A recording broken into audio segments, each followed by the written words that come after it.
시청자 여러분 안녕하십니까? 헬로티비 뉴스 전북입니다. 첫 소식입니다.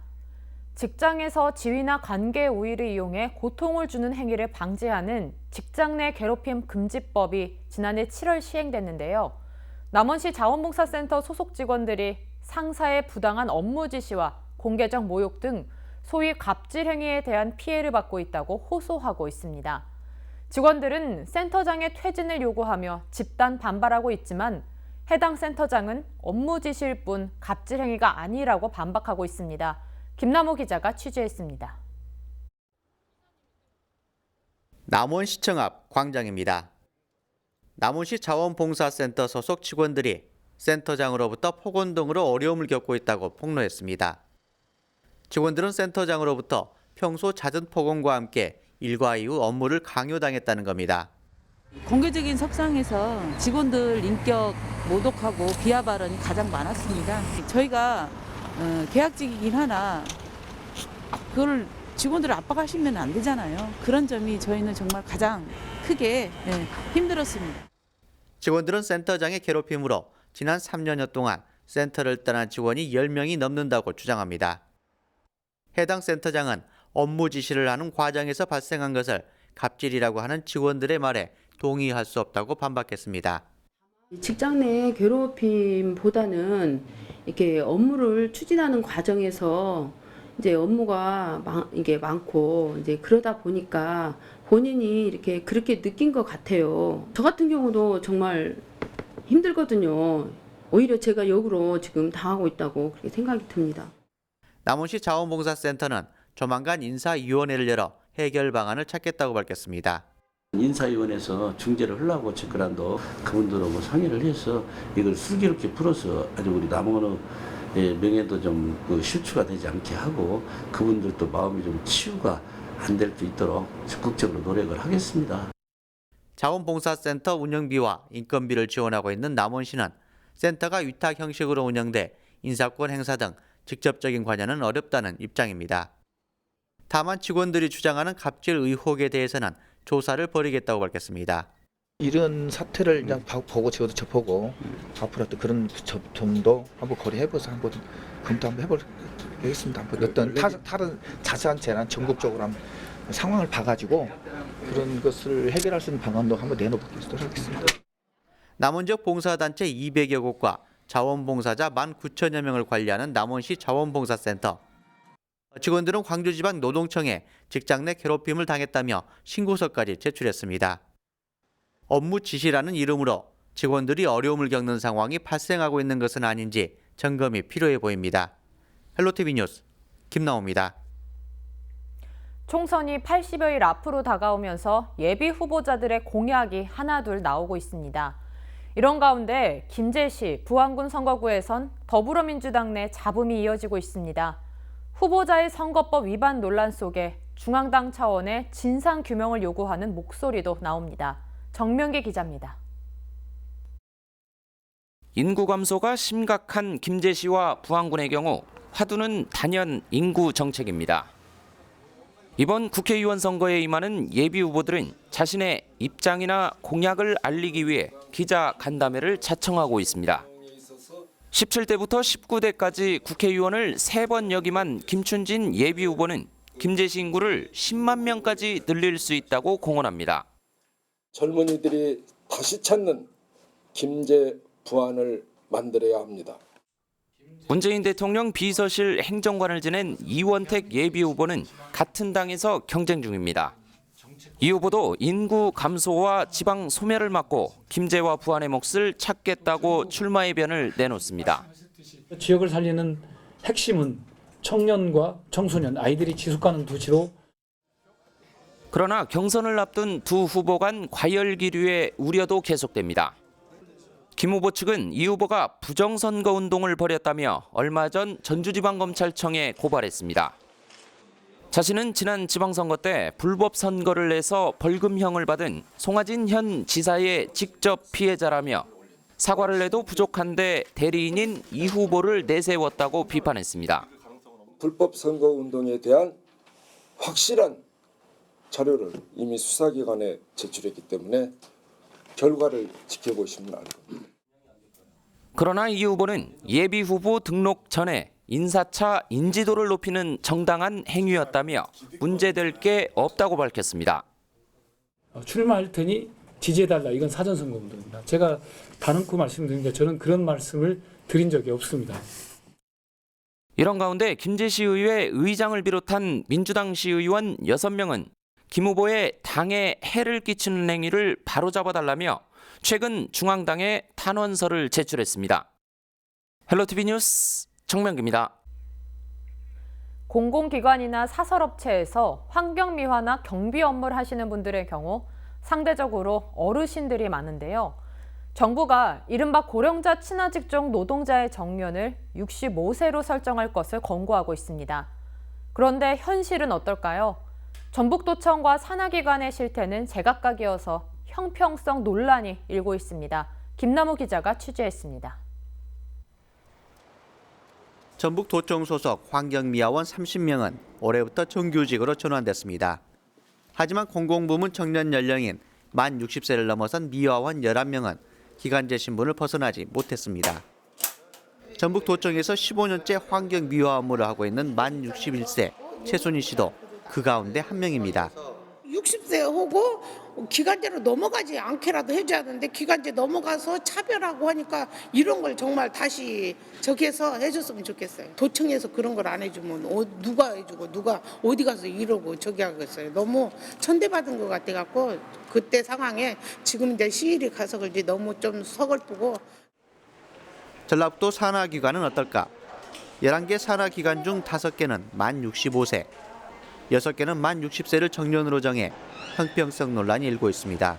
공무직 관리 규정에 지금 60세로 정해져 있기 때문에 지금 현재로 정년을 연장하는 부분은 어려움이 있고요. 근데 앞으로 이제 정년을 연장하는 부분들은 시대적 흐름과 그다음에 타시도 사례들을 종합적으로 고려해서 추진하는 것이 지금 바람직하다고 생각이 되거든요.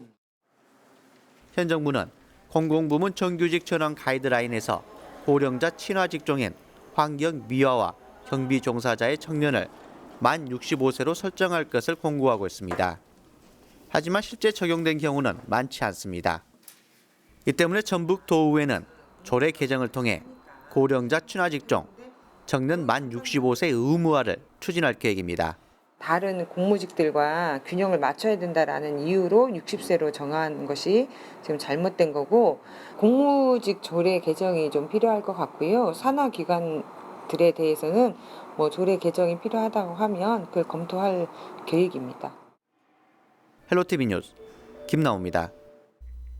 최근 한중 관계가 호전되면서 우리나라를 찾는 중국인 관광객을 억제한 한한령도 풀릴 거란 조심스러운 예상이 나오고 있습니다. 부안군이 크루즈 기항지를 조성해 앞으로 유입될 중국 관광객 수요를 선점하겠다는 계획을 밝혔습니다. 이진철 기자입니다. 지난 2016년 사드 사태로 한한령이 내려지면서 우리나라를 찾는 중국인 관광객은 여전히 적은 상태입니다. 이 여파는 크루즈 여행객 수 급감으로 이어졌습니다. 우리나라를 찾는 크루즈 관광객은 지난 2014년 처음으로 100만 명을 넘어섰고 이후 195만 명으로 정점을 찍었습니다. 사드 사태가 발생한 2016년 그 규모는 크게 줄어들어 지난해는 20만 명 수준에 머물렀습니다. 하지만 올해 시진핑 국가주석이 한국을 방문할 경우 중국발 관광 수요가 늘어날 것으로 기대되면서 크루즈를 통한 관광 규모도 증가할 것으로 예상되고 있습니다. 부안군은 올해 동북아 크루즈 기점지로 자리매김하겠다는 계획을 밝혔습니다. 부안군은 지난해 중국과 대만 선사 등과 MOU를 체결하며 기항지 조성을 위한 기반을 마련했습니다. 기본 항만 인프라가 갖춰진 격포항을 기항지로 조성해 대규모 관광객이 오고 갈 수 있게 한다는 계획입니다. 이와 함께 기항지 관광지 범위를 넓혀 익산 보석박물관과 전주 한옥마을과 연계한 새로운 관광 상품을 구상하고 있습니다. 특히 중국과 대만 등 동북아 크루즈 수요 급증에 적극 대응해 거점 대형 크루즈 기항지 구축을 최우선 목표로 추진하겠습니다. 한한령이 완화될 가능성이 큰 상황에서 동북아 크루즈 거점 기항지를 조성한다는 부안군의 전략이 맞아떨어질지 관심이 모아지고 있습니다. 헬로티비 뉴스 이진철입니다.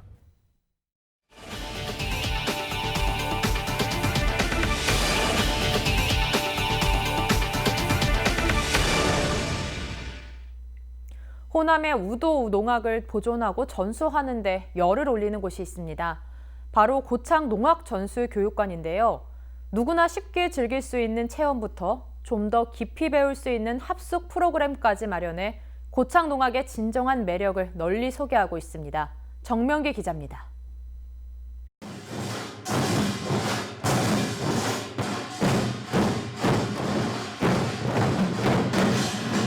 작은 북인 소고를 든 학생들이 한데 어우러져 한바탕 신명나게 놉니다. 소고를 두드려가며 한껏 흥이 오른 춤사위를 선보입니다. 장구와 북 그리고 꽹과리를 든 어린이까지 하나의 가락으로 화합합니다. 한겨울 추위도 잊을 만큼 우리 전통음악에 깊이 빠졌습니다. 잘 모르는 사람들하고도 서로 눈을 맞추고 호흡을 맞추고 그렇게 함께 어우러지고 놀 수 있다는 게 제일 큰 매력이 아닐까. 전라도 서부 지역의 호남 우도농악, 그 안에서도 고창의 농악을 배우기 위해 전수관을 찾은 겁니다. 극적인 성격이 가미된 잡색 노름이 발달하고 고깔을 쓰고 춤을 추는 고깔 소고 노름이 잘 정리된 것이 고창농악의 특징.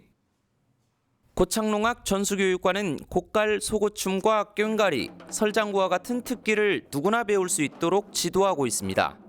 고창농악 전통예술학교라는 프로그램이 있는데요. 매주 수요일마다 해서 그 지역민을 대상으로 해서 3월부터 한 11월 달까지 이렇게 진행하고 있는 교육 프로그램이 있습니다. 일주일 정도 합숙하며 체계적으로 배울 수 있는 교육을 계절별로 마련해 고창농악의 진수를 제대로 전하고 있습니다. 지난해 문화재청의 무형문화재 전수교육관 활성화 사업에 뛰어들어 지역민은 물론 전국의 동호인과 일반인 수천 명에게 특별한 체험과 추억을 안겼습니다. 며칠 전 전국 58개 무형문화재 전승교육관을 대상으로 한 문화재청 평가에서 우수기관으로 선정된 이유입니다. 또 1년 동안 계속 그 프로그램에 대한 모니터링을 해요. 종목으로는 60개 종목이 운영을 해서 이제 3개 기관을 선정을 해서 저희가 성장 시상을 악기뿐만이 아니라 고창농악의 굿이야기나 잡색들의 노름, 대보름 체험 등은 또 다른 경험을 선사하고 있습니다. 이곳에서의 추억을 잊지 못해 다시 찾는 체험객도 허다하다고 합니다. 올해도 많은 이들이 찾고 즐기고 배우고 놀 수 있는 고창농악 전수교육관을 만들어 나가겠습니다. 누구에게나 걸맞은 특별하고 소중한 교육과 체험 프로그램으로 특색 있는 고창 우도농악의 매력을 한없이 알리고 있습니다. 헬로티비 뉴스 정명기입니다.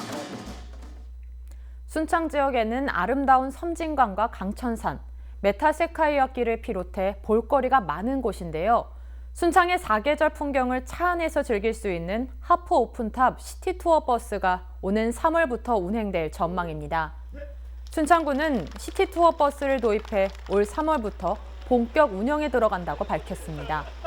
군은 최근 군청광장에서 황숙주 순창군수 등 군민들이 참석한 가운데 순창 풍경버스라는 이름의 하프 오픈탑 시티투어 버스 시승식을 가졌습니다.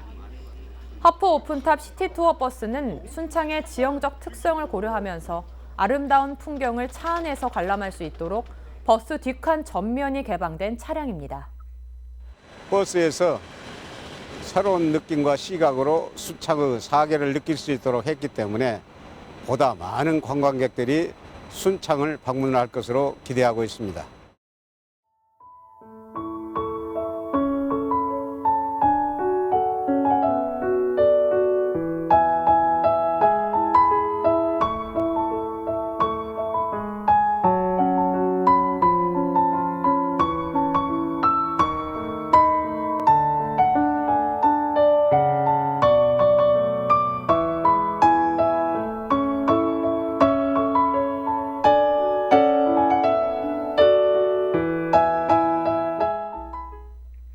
이상으로 뉴스를 마칩니다. 저희는 언제나 지역 주민 여러분 곁에 있겠습니다. 고맙습니다.